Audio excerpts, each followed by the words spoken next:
ফাতেমার চোখের মধ্যে পানি ঝরতেছে। নবী জিজ্ঞেস করে, ফাতেমা রে, কেন এইভাবে কান্দো? আমার নাতিরা কই? দুই নাতি না দেখলে আমার শান্তি লাগে না।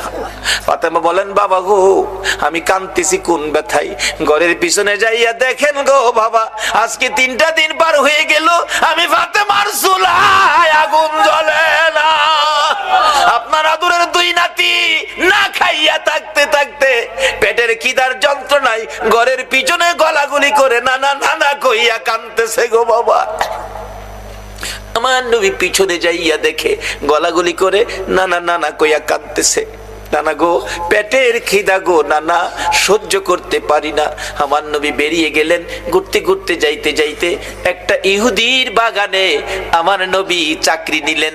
কুয়ার থেকে পানি উঠাবেন, গাছের গোড়ায় পানি দিবেন, পানি উঠাবেন, 1 বালতি পানি 8টা, 1 বালতি পানি 3টা করে খেজুর।